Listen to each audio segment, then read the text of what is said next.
Hi everyone, it's Don and I hope you're having a fantastic day. Well, I was recently perusing John Heald's page and I saw this complaint, and at first it seemed like, well, okay, maybe she has a point, but then it got to a point where, of course, the person had to go way overboard. Today's video is brought to you by Babbel. That's right, Babbel is one of the leading apps when it comes to learning a new language. You can learn at your own pace. What I love about Babbel is there is so many different ways to learn. Now, I have fallen off of my Babbel learning because I had an operation and I was not feeling great. I've had treatments going on. And so when I went back to a place where I was thinking I would be at, and I started to try and watch this one podcast, I said, oh no, I need a refresher. So what did I do? I found one of the podcasts that is from Zero to Hero, and it's all about a woman from Scotland who is learning her learning journey on Babbel. And this was a great refresher course for me. Welcome to A0 to A Hero. This is the new podcast for Spanish beginners from Babbel. Why don't you start by telling me and our audience what you have been struggling with?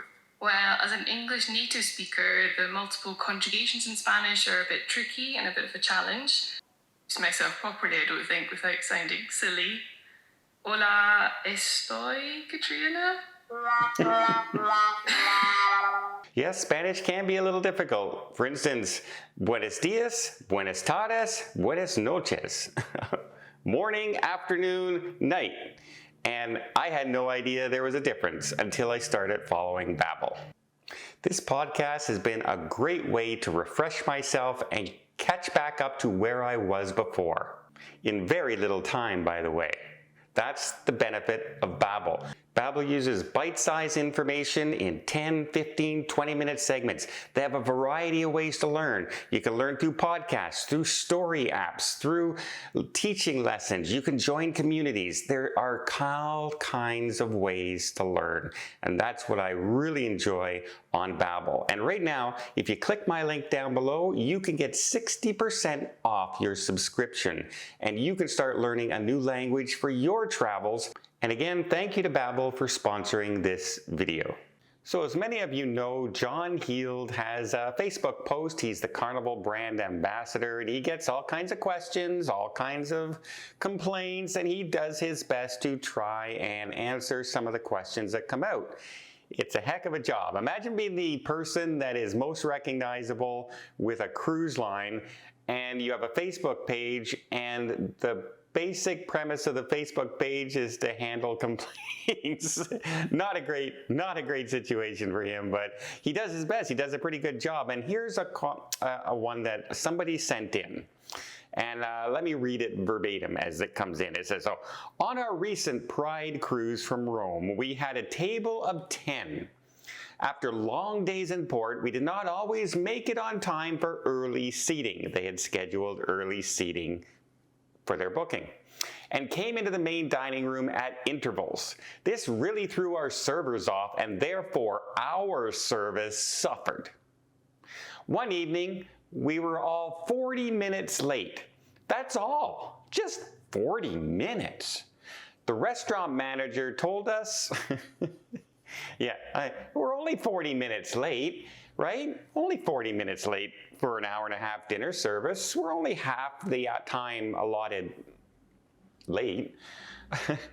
One evening, we're all 40 minutes late. That's all. The restaurant manager told us that we had to eat at the buffet or come back to see if there was a table available at the late seating. That's not acceptable with teenagers. Not even young kids, teenagers. If Carnival puts a cruise together with long stays in ports, then expect many of us to be late. We were punished for being 30 minutes late. And here's, of course, where they go over the top and say, unacceptable in exclamation marks. Unacceptable. You are all monsters.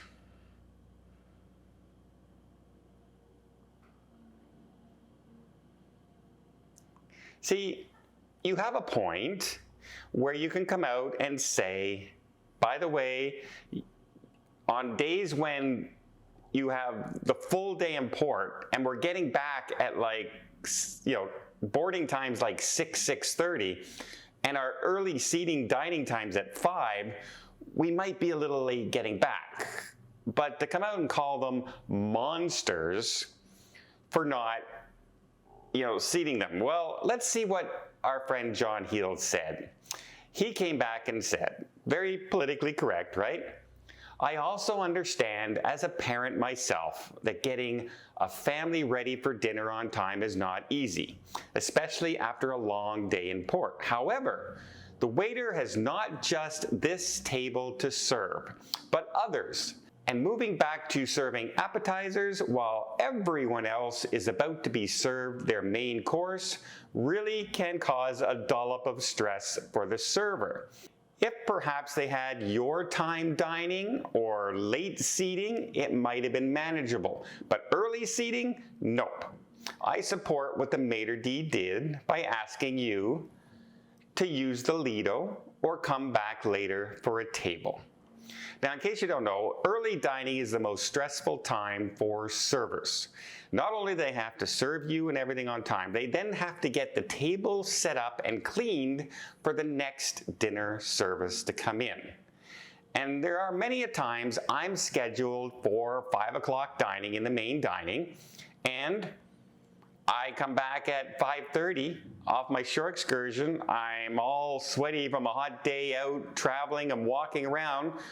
I'm not going to make it on time. I'm not walking into the dining room like this. I go serve myself, shower, get cleaned up and everything, and then I decide where I'm going to go. Am I just going to go up on the Lido, grab a hamburger? Am I going to order some room service for myself? Am I just going to go to the buffet?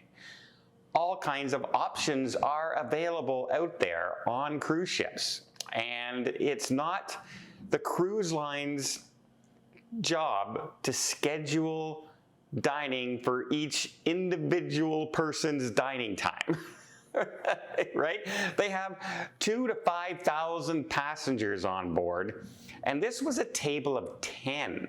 A table of 10 people who all showed up late and then expected to have the exact same kind of quality service, that the server wouldn't be rushed running back and forth with all these different meals, and that they would accommodate them only because they were, showed up halfway through the dinner service time.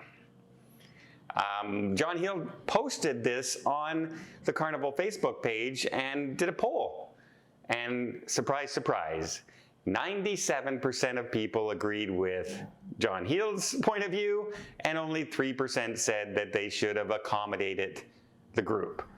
Usually cruise lines will do their best, but when you say only have 40 to 50 minutes left in the service before the next people show up to have that table that these people want, obviously there's not enough time to serve 10 people and get them out. So are the people coming after them supposed to wait because those people showed up late, right? It's not always about me. And apparently, some people still think it is. It's all about them. Well, let me know what you guys think in the comments down below. Do you think John Heald was right? Do you think they should have accommodated? You kind of know my feelings. I know when I'm late, I'm not going to put the stress on the servers and everything. I'm going to find another way to eat. And especially with if these were 5 and 6-year-olds, she might have had a better case. But teenagers? Run to the pizza place. I'm sure they'd be happy. In fact, most times, teenagers don't want to sit in the main dining anyway. They want hamburgers, hot dogs, french fries, pizza. That's what they want. So yeah, I don't think so. Let me know in the comments down below, and until next time, I hope you liked this video. If you did, please give it a thumbs up. Want to see more tips, more tricks, more travel vlogs from around the world? Hit that subscribe button. Until next time, have yourself a safe and a great vacation. And make sure you show up on time for dining.